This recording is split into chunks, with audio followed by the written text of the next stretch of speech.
Halo teman-teman semuanya, selamat pagi, siang, sore, dan juga malam dimanapun kalian semua berada. Apa kabarnya hari ini? Semoga kita semua selalu dalam keadaan yang sehat ya. Bertemu lagi di Podzi Podcast Gizi episode kedua. Bersama saya Bella Apriani Ghazali dan rekan saya Nida Dina Kamila yang akan berdiskusi mengenai KIPI atau kejadian ikutan pasca imunisasi. Bel, kamu udah divaksin atau belum nih? Udah dong, kemarin. Kamu udah vaksin? Wah, aku belum sempet nih. Tapi aku penasaran, kamu ngerasain gejala KIPI apa aja sih, Bel? Banyak sih, dari mulai demam, sakit tenggorokan, flu juga. Cuma aku bingung sih, ini tuh gejala KIPI atau bukan gitu. Wah, ternyata gejalanya itu bermacam-macam banget ya. Aku juga kurang tahu pasti sih, Bel. Daripada kita bingung nih, mending kita tanya langsung ke narasumber kita di episode kali ini. Kira-kira siapa ya? Pastinya narasumber kita pada episode kali ini nggak kalah kerennya nih sama episode kemarin. Tentu aja, yaitu Bapak Dr. Lukman Abdullah, Magister Pendidikan Kedokteran. Wah, pasti keren banget nih. Ya dong, Oke, biar nggak lama-lama lagi, langsung aja kita undang Dr. Lukman untuk bergabung bersama kita. Selamat siang, dokter. Apa kabar? Selamat siang, alhamdulillah. Assalamualaikum, guys. Waalaikumsalam, dokter. Gimana nih, dok, keadaan selama pandemi ini? Keluarga sehat, dok? Alhamdulillah. Sakit ya, beberapa kali sakit, tapi sakit yang pada umumnya lah. Kalau misalnya jalan terus kejedot kan sakit tuh ya. Sakit gitu. Tapi udah pada divaksin kan ya, dok ya? Alhamdulillah, karena kita tenaga kesehatan, kadang-kadang jauh sebelum berita beredar kita udah disuntik duluan gitu. Jadi kita termasuk golongan yang tidak sempat menolak dan tidak sempat banyak berdiskusi seperti kalian. Jadi kita disuntik duluan, baru didiskusikan gitu. Ngomong-ngomong, dok, sekarang ini udah pada bisa divaksin kan ya, dok? Dari umur yang 12 tahun sampai lansia itu, dok? Ya benar. Karena salah satu alasannya, pertama karena alasan ilmiah, akademik, penelitiannya sudah selesai pada uji klinis tahap 3 bahwa aman disuntikkan pada kemarin kan dimulai dari ibu hamil, kemudian golongan anak sekolah ya mulai umur 12, SMP, SMA, apalagi yang kuliah kan dewasa itu sudah.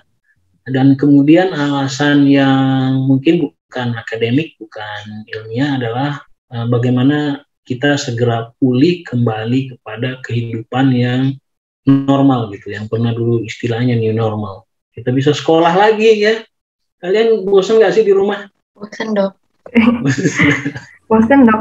Oh iya, dok. Ngomong-ngomong tentang vaksin nih, biasanya habis vaksin itu ada kejadian ikutan pasca imunisasi atau yang biasa kita sebut dengan KIPI.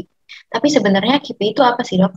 KIPI itu semua kejadian klinis, jadi gejala klinis kalau kita pakai istilah, yang terjadi setelah proses vaksinasi. Jadi ini juga perlu, sebelum kita ke KIPI, perlu juga di masyarakat itu istilah vaksinasi dan imunisasi sering disamakan. Padahal sebenarnya berbeda. Kalau kita mulai dari istilah vaksin itu bendanya ya. Jadi vaksin itu virus yang ada di dalam botol tuh, atau mRNA yang ada di dalam botol, kemudian dimasukkan di alat suntik, kemudian disuntikan. Nah, proses penyuntikannya adalah vaksinasi. Dan proses setelah disuntikan, di dalam tubuh dimulai kenalan antara antibody. Sebenarnya sistem kekebalan tubuh kan ada yang humoral dan ada yang seluler. Yang seluler ini kemudian mengenali vaksin tadi melalui proses vaksinasi. Nah, proses di dalam tubuh yang kita sebut imunisasi. Nah, kemudian setelah terjadi proses imunisasi di dalam tubuh, kita memperoleh yang namanya imunitas. Jadi seperti itu. Nah, jadi berbeda vaksinasi dan imunisasi ya. Apakah KIPI itu? Ya semua kejadian atau gejala klinis yang dirasakan setelah dilakukan vaksinasi dan terjadinya proses imunisasi di dalam tubuh. Apakah semua gejala klinis tadi berhubungan dengan vaksin? Nah, ini yang perlu dicermati, ya. Karena belum tentu semua kejadian atau gejala klinis yang kita alami atau simptom yang kita alami setelah vaksin itu berhubungan langsung dengan vaksin. Kemudian dok, kira-kira nih, kenapa sih seorang ini bisa mengalami KIPI gitu dok? KIPI itu terjadi biasanya tergantung pada sistem kekebalan tubuh setiap individu. Sebagaimana kita ketahui berbeda-beda ya. Kalau diibaratkan sebuah negara, di setiap manusia itu, setiap individu itu punya sistem pertahanan. Kalau di negara itu ada TNI, Polri, ada ASN yang pertahanan sipil ya, Hansip ya, Satpol PP, sampai rakyat semesta. Artinya kita-kita ini. Dan di setiap negara kan tentaranya beda-beda. Ada yang udah diinfiltrasi sama kaum ekstremis, sudah terjadi perang saudara, itu baru nyadar tentara sama polisinya. Ada yang bahkan belum sempat kaum-kaum ekstremis atau kaum-kaum fundamental atau apapun namanya, atau teroris punya beraksi, udah ditangkap sama sistem kekebalan tubuh atau sistem pertahanan yang ada di negara itu. Sehingga kenapa KIPI itu ada yang terjadi pada satu orang tapi tidak terjadi pada orang lain, itu karena variasi dari respon sistem kekebalan tubuh. Kalau misalnya ada orang yang bakatnya mudah alergi, nah ini kemungkinan dia kena KIPI-nya lebih seru dibanding yang tidak alergian. Kenapa? Orang yang alergian itu sistem pertahanan tubuhnya lebay. Misalnya ada yang makan seafood, kita makan seafood asik-asik aja, nambah berpiring-piring juga nggak masalah. Ada yang makan 2 biji udang aja udah heboh tuh ya. Nah, urtika dan sebagainya, itu artinya sistem pertahanan tubuhnya berlebihan menanggapi bahkan makanan pun dari luar, dianggap hapten, kalau kita sebut itu istilahnya hapten. Jadi dianggap musuh. Nah, KIPI ini bervariasi di setiap orang dikarenakan respon imunnya tadi. Hanya saja kalian sudah belajar statistik kan? Statistik itu kan ada kurva normal kan, gini. Kurva normal kayak bell shape, kayak bentuk bell. Nah, sebagian besar kita yang normal-normal aja nih, dan memang penelitiannya begitu, ketika disuntik akan mengalami gejala yang kalian sudah baca itu. Demam lah, panas lah di tempat suntikan, bengkak, nyeri dikit, gitu, perasaan lelah, ada yang bilang lapar, ada yang sebagainya. Itu gejala yang umum dialami oleh semua orang. Ada nggak yang nggak umum? Ada. Yang namanya KIPI serius tadi. Loh, kalau ada KIPI serius berarti ada KIPI bercanda. Nggak ada KIPI bercanda. Yang ada KIPI non serius istilahnya. Nah, KIPI serius itu yang bisa menyebabkan radang di selaput jantung misalnya, yang dapat menyebabkan kematian atau henti jantung. Nah, itu serius tuh. Atau biasa-biasa aja tapi bikin masyarakat heboh. Ini sesuai dengan peraturan Menteri Kesehatan ya. Kalau meresahkan masyarakat itu dianggap KIPI-nya serius. Itu unik ya. Jadi sudah nggak akademik banget tuh alasannya. Oh, demam, tapi sekampung demam semua dan heboh. Nah, itu dianggap serius gitu. Jadi meresahkan, ukurannya adalah meresahkan masyarakat. Dan ini sulit diukur, makanya ada Komisi Nasional tentang kejadian ikutan pasca imunisasi. Dan ini di Kementerian Kesehatan pusatnya ya, dan di daerah-daerah juga sudah ada. Jadi masyarakat atau teman-teman sekalian, kalau mau vaksin tidak perlu takut, vaksin ini ada udah puluhan tahun yang lalu dan berhasil. Ini hanya salah satu bentuk lain dari vaksin, selain ada BCG ya, yang campak dan sebagainya. Ini hanya bentuk baru dari vaksin memang, dan karena viral banget, sama virusnya juga, ini kemudian menjadi perbincangan, dan musuh utama kita sebenarnya itu hoax, informasi yang tidak berimbang, sehingga orang takut. Padahal hasil penelitiannya, KIPI itu ringan. KIPI itu ringan. Jarang ada yang serius sifatnya. Ya, sangat ringan. Dan kalaupun terjadi, KIPI itu sudah ada mekanisme pelaporan. Kalian kemarin habis vaksin dapat sertifikat? Dapat ya? Dapat, dok. Dapat. Biasanya tuh di sertifikat itu bersama dengan dokumen sertifikat itu ada kontak yang kita bisa hubungi. Bisa hubungi jika terjadi sesuatu setelah divaksin. Hitungannya menurut peraturan itu dalam 28 hari ya. Kalau udah lebih dari 28 hari, udah nggak dimasukin KIPI lagi, within 28 days gitu. Atau kurang lebih 4 minggu. Jadi seperti itu ya, kenapa seseorang bisa terkena KIPI, itu tergantung dari sistem imunnya. Lalu berarti juga ada gejala-gejala yang bisa dianggap serius seperti terjadinya peradangan pada pembuluh darah tadi ya, Dok. Jadi KIPI itu kalau berdasarkan lokasinya kita bisa bagi berdasarkan misalnya lokal, sistemik gitu ya, dan reaksi lain, kategorinya reaksi lain. Jadi kalau lokal ya nyeri-nyeri itu bekas suntikan, bengkak, kadang apa tuh kemeng atau apalah istilahnya itu ya, bengkak, sakit, nyeri. Kalau sistemik yang demam, yang nyeri otot, nyeri sendi ya, mialgia, atralgia, atau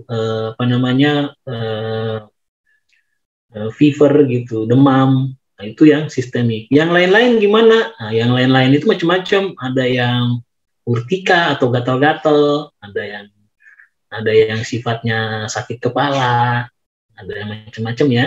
Nah, itu kategorikan lain. Ada yang mual. Nah, itu semua masih dalam kategori ringan semua itu. Bagaimana jika KIPI itu agak serius? Ya, tadi saya bilang itu menyebabkan rawat inap ya. Atau cacat habis disuntik itu ternyata terjadi abses di lengannya sehingga infeksinya meluas dan sebagainya. Ada kecacatan, bahkan kematian. Dan tadi yang ini agak unik adalah menimbulkan keresahan masyarakat. Yang non serius gimana? Ya tidak menimbulkan resiko potensi pada kesehatan, artinya ini normal sebenarnya, reaksi normal. Seperti kalian misalnya makan cabai, ya normal dong pedas. Ada yang makan cabai 2 biji, nggak pedas. Ada yang makan cabai 2 biji udah kepedesan gitu tuh.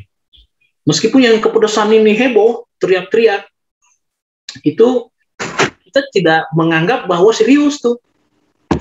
Guling-guling gitu, guling-guling, kepedesan, 2 biji ini normal. Itu bagian variasi individu respon terhadap pedas gitu. Sama sebenarnya sama vaksin. Cuman karena cabai tidak sampai diteliti ya, kalau cabai itu belum ada jurnal ilmiah meneliti, misalnya populasi prodigisi angkatan 2019, 2020, dan 2021. Dikategorikan penggemar cabai berat, penggemar cabai sedang, penggemar cabai ringan, kemudian diberikan cabai, dimakan. Nah, vaksin pun seperti itu penelitiannya awalnya. Jadi setelah orang disuntikan, ada yang serius dalam artian yang biasa itu ya nyeri-nyeri biasa, tapi ada nih yang sampai, waduh, nggak bisa gerak gitu tuh. Nah, tapi itu masih within range, dalam rentang batas kewajaran sebuah respon terhadap vaksin. Jadi nggak sampai yang dirawat di rumah sakit atau cacat dan seterusnya. Jadi itu yang dimaksud dengan non serius. Ada namanya tadi itu jenis KIPI, ada juga istilahnya klasifikasi KIPI. Klasifikasi itu ada yang berkaitan dengan produk, ada misalnya vaksinnya yang cacat, ada yang kekeliruan prosedur. Kan bisa aja itu kan terjadi, misalnya saya salah suntik, harusnya pakai jarum yang nomor sekian, saya keliru, saya pakai jarum jahit emak saya misalnya kayak gitu. Nah, itu kekeliruan prosedur. Ada reaksi cemas, ada tuh kejadian kita di Untirta waktu itu setelah vaksin pingsan karena cemas berlebihan, jadi terjadi reaksi vasovagal namanya. Jadi itu nggak ada urusannya sama vaksin itu ya, nggak ada urusannya sama, tapi karena dia cemas berlebihan, khawatir, atau kebetulan, nah ini koinsiden, ini rumit nih urutan ini, yang kebetulan misalnya demam setelah vaksin, ternyata dia orang timur, setelah dicek, wah dia punya malaria rupanya, kebetulan lagi kambuh. Ya ibaratnya lah ada orang habis makan soto, terus pulang rumah, dan pingsan atau meninggal misalnya. Apa karena makan soto dia meninggal? Atau lewat bawah pohon asem misalnya di depan rumahnya. Kan belum tentu kejadian sebelumnya merupakan sebab kejadian setelahnya. Nah itu kenapa kalian nanti harus serius belajar metode ilmiah di mata kuliah metodologi penelitian ya. Belajar sebab akibat. Sehingga tidak kita tidak cacat dalam bernalar. Jadi gejala-gejala yang dibincangkan banyak orang itu sebenarnya normal. Kalaupun khawatir boleh dilaporkan, silahkan. Ada cara melaporkannya. Kalian bisa laporkan itu ke Komnas, Komnas KIPI. Itu form KIPI ada, kalian bisa hubungi situsnya di Komnas Vaksin Kemenkes. Nanti kalau nggak salah itu /KIPI di situ. Edukasinya juga ada. Kita bisa berbagi materi-materi edukasi yang memang sudah dirancang oleh pemerintah, ringan sifatnya dan bisa dibagikan kepada masyarakat. Berarti Bel, yang kamu alamin itu KIPI nih. Bener banget ya, Dak. Kita hari ini dapat pelajaran penting banget nih dari Dr. Lukman. Terus Dok, kira-kira kan tadi seseorang itu bakalan mengalami KIPI sesuai sama imunitasnya kan. Nah, kira-kira kita tuh bisa nggak sih Dok mencegah KIPI ini? Mencegah KIPI ya. Upaya mencegah ya, tetapi pasti terhindar itu tidak bisa kita pastikan. Kembali lagi profesi kita di bidang kesehatan, baik ahli gizi maupun dokter, itu kita tidak bisa menjanjikan result atau hasil ya.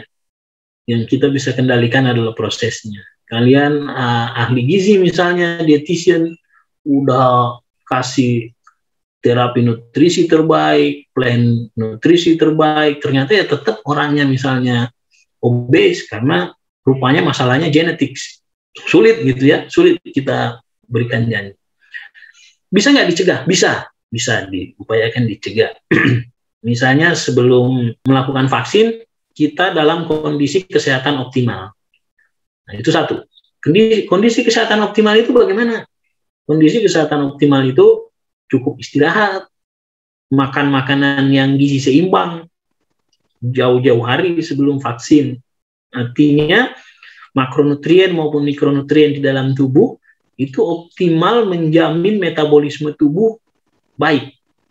Ya, banyak orang memberikan dirinya makanan makronutrien aja, nasi, lauknya mie, terus ikan ya, ikannya macam-macam, ada dalam bentuk nabati ya, ikan tempe, ikan tahu, ikan ayam ya, ikan telur, semua ikan gitu ya, semua ikan. Lupa sama sayur, lupa sama buah yang merupakan sumber vitamin dan mineral.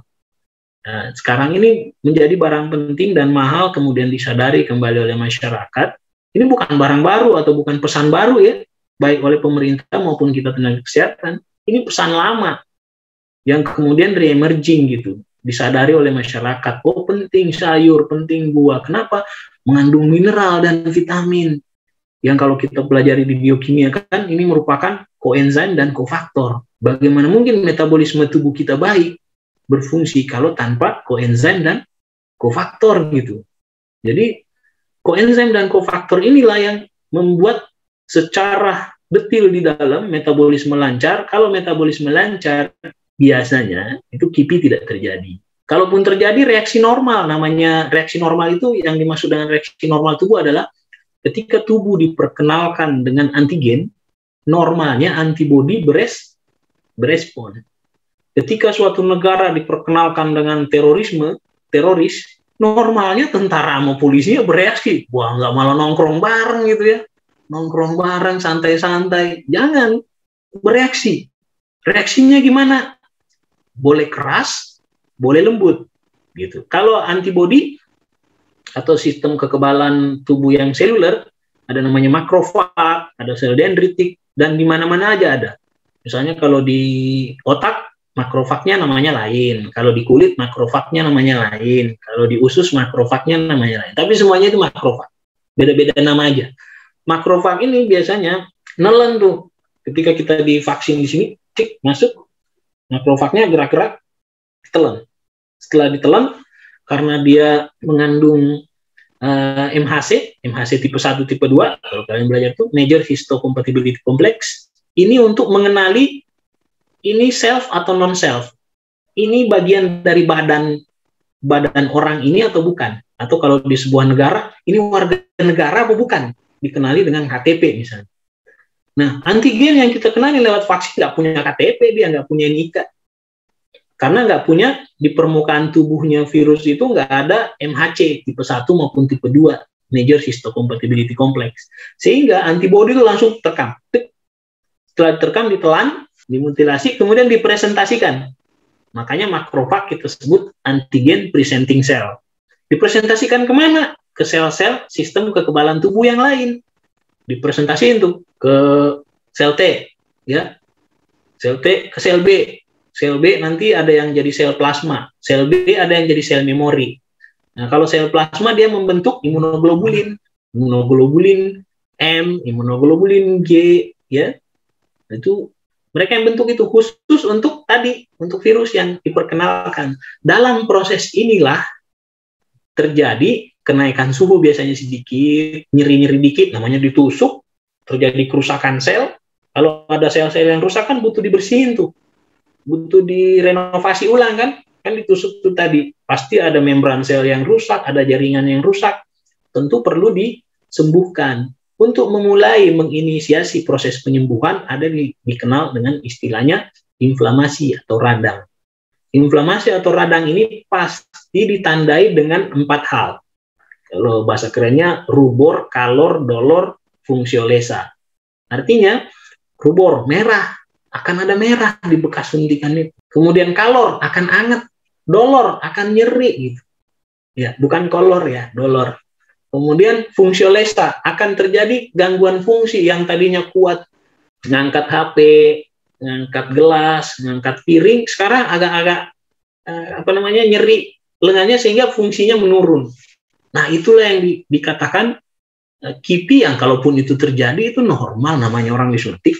Ya, bahkan kalau kita boleh istilahkan itu boleh diabaikan. Tapi itu KIPI? Iya, itu KIPI. Apa serius? Tidak serius. Perlu dilapor? Boleh dilapor. Nggak dilapor? Nggak apa-apa. Ya. Bisa dicegah? Bisa banget. Saya hanya bisa bilang tadi, kondisi kesehatan optimal. Bagaimana yang dimaksud dengan kondisi kesehatan optimal? Kalau saya ringkas, tadi istirahat yang cukup, makan makanan seimbang, exercise yang cukup agar aliran darah lancar kan? Sehingga kalaupun ada reaksi radang, itu yang menyebabkan nyeri-nyeri dan sakit cepat dikeluarkan lewat ginjal, lewat urin, lewat buang air kecil dan buang air besar. Kalau orang sirkulasi darahnya tidak lancar, zat-zat kimia, mediator-mediator inflamasi yang ada di darah itu muter-muter terus, itu menyebabkan orang inflamasinya lama. Tapi kalau peredaran darahnya lancar, itu cepat-cepat dibuang melalui ginjal, lewat pipis, miksi, atau lewat defekasi, atau buang air besar. Nah, jadi seperti itu ya, ternyata kita bisa mencegah KIPI ini, mengupayakan untuk mencegahnya. Kalaupun terjadi itu hal yang normal nih, teman-teman. Lalu nih dok, normalnya itu KIPI terjadi setelah berapa lama ya setelah kita divaksin? Lalu apakah kita bisa mengalami KIPI yang berkepanjangan? Jika bisa, itu normalnya berapa lama ya dok? Nah, itu kan KIPI ditanya berapa lama terjadi setelah disuntik? Dalam rentang 28 hari. Loh, kok 28 hari? Ya berarti dalam rentang 28 hari itu terjadi sesuatu, kita boleh bilang KIPI. Nanti tadi kita klasifikasikan apakah ini koinsiden atau memang karena vaksin. Yang koinsiden tadi yang saya katakan, oh dia demam, ternyata malaria, tapi ya kita anggap KIPI lah. Mungkin malarianya dipicu setelah dia disuntik. Nah gitu tuh. Tapi nggak ada urusannya sama vaksin. Nggak ada urusannya sama vaksin. Jadi memang agak sulit menjelaskan ke masyarakat, tetapi saya yakinlah kalian lebih paham. Tapi sebelum kita membahas tentang KIPI, tentu kita harus tahu berapa lama kekebalan tubuh itu muncul setelah divaksin. Nah itu kemudian ada istilah dosis 1 dan dosis 2 sebagai booster. Bahkan kalau kami tenaga kesehatan, karena mengingat ada varian Delta kemarin yang unik, sangat unik. Kalian bisa belajar dari kasusnya Om Deddy itu yang rame dibicarakan. Itu dia negatif tuh, ya. Dia udah negatif minggu kedua, kemudian dia saturasinya 99 oksigennya, tapi CT toraksnya 60% rusak, kemudian dia masuk sitokin storm. Oh ini memang unik nih varian Delta, berbeda dia kasusnya, patofisiologinya juga berbeda, sehingga perlu booster tambahan. Kami juga dikasih booster tambahan. Nah, KIPI di setiap vaksin pun berbeda, ya. KIPI di setiap vaksin berbeda. Kalau kemarin pengalaman pribadi, ya, Sinovac, saya divaksin pertama, kedua, KIPI-nya itu ringan banget. Saya hanya merasa ya bekas suntikan, namanya ditusuk, ya, seperti digigit semut. Ya, semutnya agak gedean tapi ya, gigitnya terus-terusan gigit, jadi sakitnya lumayan. Seperti lelah ya, kalau banyak orang bilang mungkin ngantuk, ya ngantuk. Kalau lapar sih iya sih, saya sering lapar, divaksin kagak divaksin juga lapar bawaannya. Tapi memang seperti lelah, itu KIPI saya. Tapi setelah di booster ketiga Moderna vaksinnya, wah ini saya ngerasain benar nih yang saya ceritain tadi. Mulai dari beberapa jam setelah divaksin, mulai terasa berat di sini, berat, kencang, keras di sini ya. Kemudian menjalar ke bagian sini nggak enak. Setelah keesokan harinya seluruh tubuh itu rasanya kalau sholat itu nggak bisa ditekuk-tekuk tuh badannya. Sholat sampai duduk saya sholat karena rasanya artralgia tuh, mialgia, jadi sakit sendi, sakit otot. Itu mulai meringan setelah hari berikutnya, hari ketiga.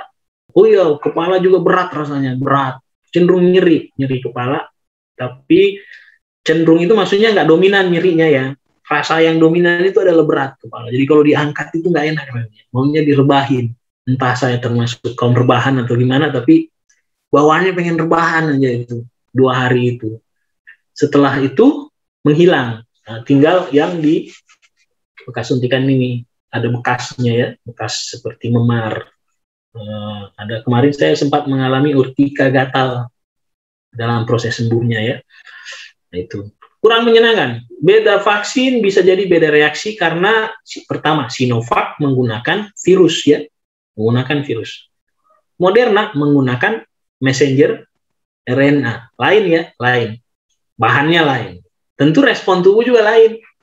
Ya, jadi itu perlu dicermati. Jadi beda vaksin ya, mungkin beda KIPI-nya, beda reaksinya. Jadi selama dalam rentang waktu 28 hari itu kita bisa sebut KIPI. Paling cepat beberapa jam atau beberapa menit setelah divaksin, dan paling lambat itu biasanya seminggu setelah divaksin baru muncul. Itu telat banget tuh ya tentaranya ya. Telat nyadarnya kalau ada yang masuk gitu. Ini hati-hati juga sih kalau ada respon imun yang delayed gitu, telat. Tapi selama rentang 28 hari itu kita anggap KIPI. Kemudian dok, kita udah divaksin nih, terus kita ngalamin KIPI. Kira-kira yang perlu kita lakuin tuh dalam menghadapi KIPI itu apa aja sih dok? Yang perlu kita lakukan ya sebagai manusia Pancasilais ya, ketuhanan yang Maha Esa, kita berdoa yang banyak kepada Allah yang Pangeran ya, Gusti Allah. Kita berdoa ya biar tenang hatinya, tidak panik, tenang. Ya ini ikhtiar untuk sembuh. Ulama juga bilang toyib, bagus ya, vaksin itu halal ya. Itu satu, berdoa. Kedua, istirahatlah. Kalau ada pekerjaan, ya cutilah dulu. Ya, kalau memang timbul KIPI-nya ya. Itu kenapa sih ada reaksi inflamasi?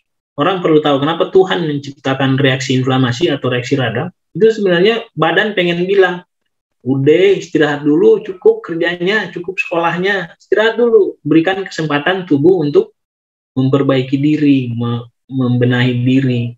Jadi sel yang rusak. Analoginya gini, ketika jalan rusak, mungkin nggak jalan itu diperbaiki ketika mobil masih lalu lalang? Tentu tidak ya. Pertama-tama biasanya dilakukan diblokir tuh separuh jalan.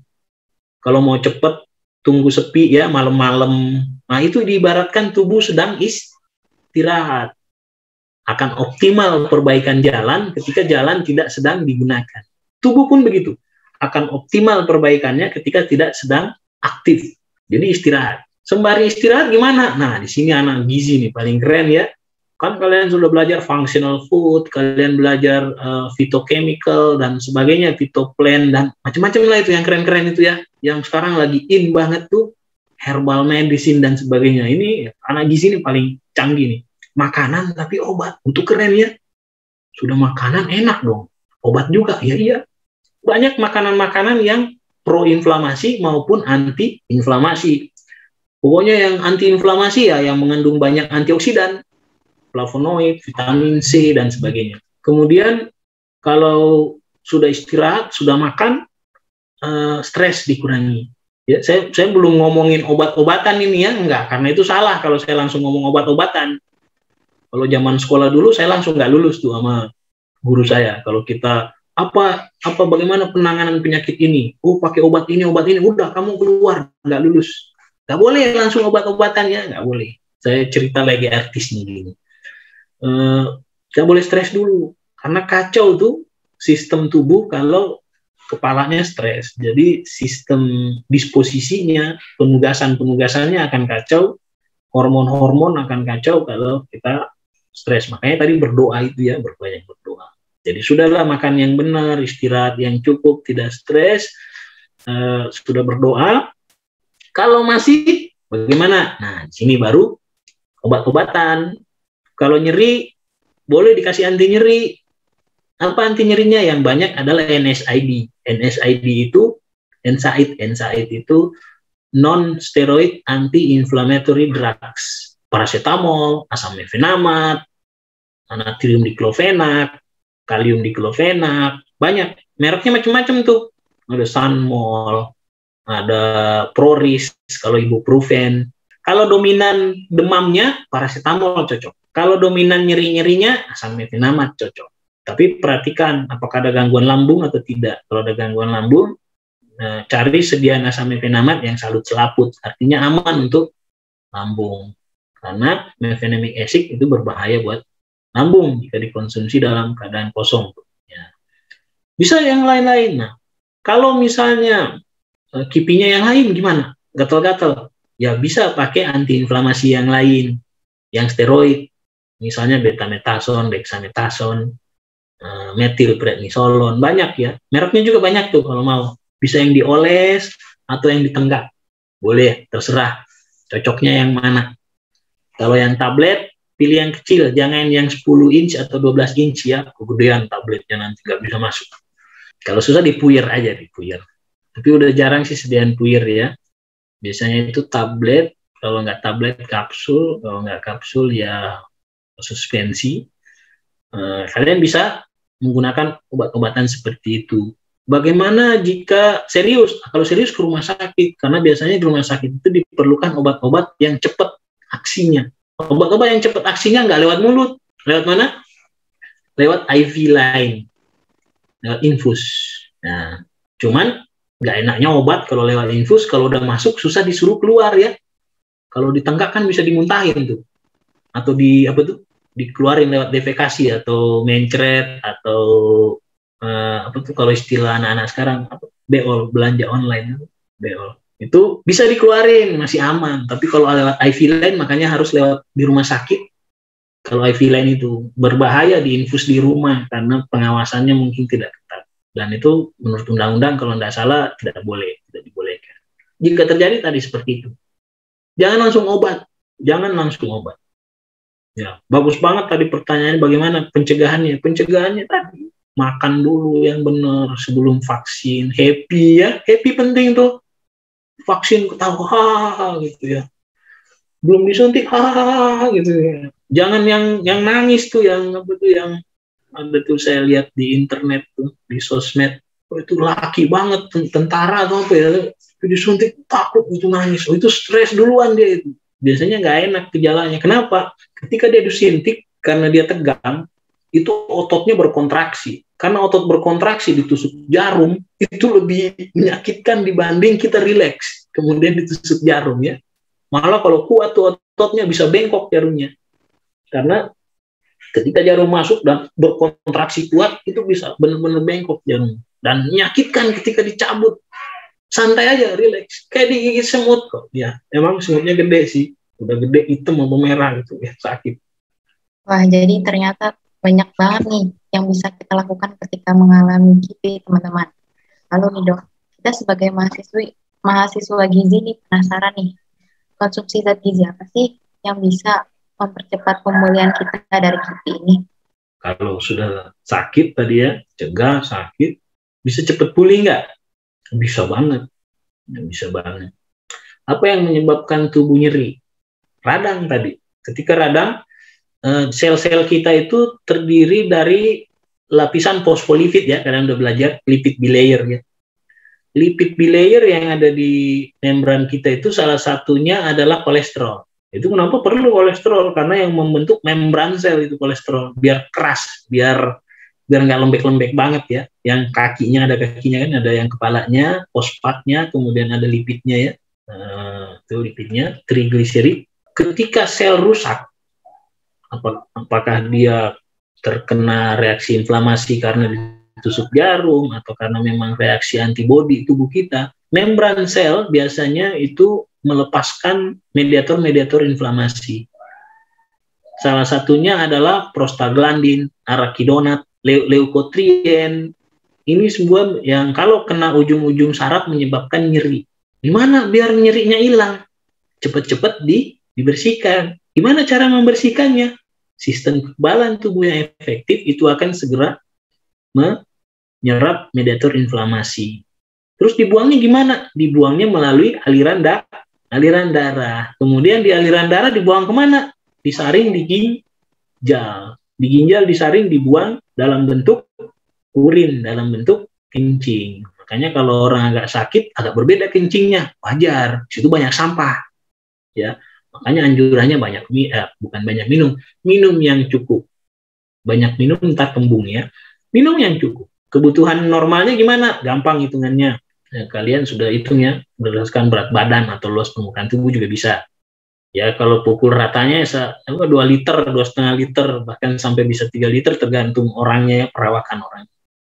Minum, karena pelarut universal itu adalah air. Ngopi boleh, ngopi boleh ya, ngopi boleh, tapi jangan banyak karena kopi bisa meningkatkan metabolit yang lain yang orang sebut asam urat dan sebagainya, malah memperberat kerja ginjal nanti. Air yang paling bagus, air ya, air mineral itu yang ada manis-manisnya ya. Minum yang cukup air itu nanti mediator-mediator inflamasi yang menyebabkan nggak enak di tubuh, sakit kepala lah, nyeri lah, demam lah, sebagainya itu cepat dihilangkan, cepat dibersihkan. Kalau cepat dibersihkan, kita cepat pemulihannya. Nah, terus dok, tadi kan tips untuk asupan-asupan yang kita konsumsi nih. Kemudian ada nggak sih dok asupan yang perlu kita hindarin saat kita mengalami gejala KIPI ini? Ketika kita habis vaksin yang dihindari, saya sih ingat pesan karena kita kembali Pancasila ya, ketuhanan yang Maha Esa, hindari makanan-makanan dan minuman yang haram ya, jangan ya, KIPI pun tidak KIPI jangan yang haram. Apa itu yang haram? Yang sederhana aja, minuman teman bukan punya kita minum ya, jangan ya, itu haram tuh, bukan milik kita itu ya. Tapi kan air dok, bukan alkohol ya, meskipun air bukan alkohol, kalau bukan hak kita itu haram ya, itu haram. Sederhana tapi sering dilakukan ya, makanan teman, minuman teman, izin minta dulu ya, ini sakit nih, nggak apa-apa kalau gitu, ini minum aja. Makanan yang kita hindari biasanya kalau normalnya saya ke pasien adalah yang over dalam artian kalau rasa terlalu asin, terlalu manis, terlalu asam, terlalu pedas.